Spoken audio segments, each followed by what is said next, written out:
기준금리는 내렸는데 왜 내 대출금리는 계속 오를까요? 기준금리도 시장금리도 하락했는데 은행 대출금리는 오히려 치솟고 있습니다. 이 현상 도대체 왜 그런 걸까요?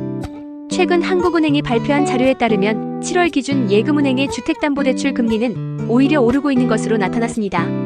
연 3.96%, 전월보다 0.03%포인트 올랐고 고정형과 변동형 모두 2개월 연속 상승세입니다. 그런데 특이한 점이 있습니다. 코픽스, CD금리, 은행채 단기물 등 대출금리의 지표로 쓰이는 기준금리들은 모두 하락했습니다. 신규 코픽스 2.51%, 은행채 3개월물도 2.51%로 낮아졌는데 왜 실제 대출금리는 이와 반대로 오르는 걸까요? 그 이유는 가상금리 때문입니다. 일부 은행들이 5에서 6월에 가상금리를 인상했는데 이 효과가 지금에 와서 반영되기 시작한 겁니다. 즉 대출금리는 기준금리만으로 결정되지 않고 은행들이 내부적으로 정하는 추가 이자가 붙으면서 변동되는 구조입니다. 주담대뿐 아니라 다른 대출금리도 마찬가지입니다. 전세자금 대출금리는 3.75%, 신용대출은 5.34%로 큰 폭으로 상승했는데요.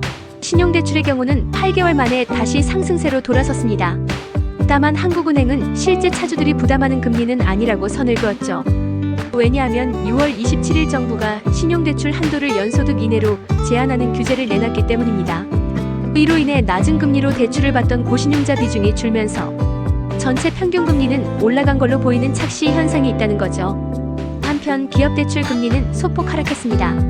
대기업, 중소기업 모두 하락세를 보였고 이는 단기 시장금리 하락의 영향을 받은 결과입니다. 또한 정기예금 금리는 2.51%로 10개월 연속 떨어졌고 잔액 기준 예대금리 차는 소폭 줄었지만 신규 기준으로는 오히려 벌어졌습니다. 그렇다면 앞으로 대출금리는 내려갈 수 있을까요? 일단 단기적으로는 가능성이 있습니다.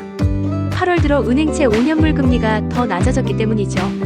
하지만 여전히 가상금리 인상분이 남아있고 이것이 1에서 3개월 시차를 두고 반영될 수 있기 때문에 당분간은 뚜렷한 금리 인하 체감을 느끼긴 어려울 수도 있습니다. 실제로 고정금리 비중은 전체 가계대출 중에서 64.8%로 늘었지만 주담대 고정금리 비중은 오히려 줄었습니다. 사람들이 고정금리에서 변동금리로 다시 돌아서고 있다는 의미일 수도 있습니다. 결국 기준금리는 하락해도 가상금리가 영향을 미치면서 체감금리는 여전히 올라가는 구조가 반복되고 있습니다. 여러분은 어떻게 생각하시나요? 기준금리도 내려가고 있는데 대출금리가 오르는 지금의 상황. 은행들의 이 같은 가상금리 조정, 과연 정당한 걸까요? 혹시 또 다른 부담이 우리에게 다가오고 있는 건 아닐까요?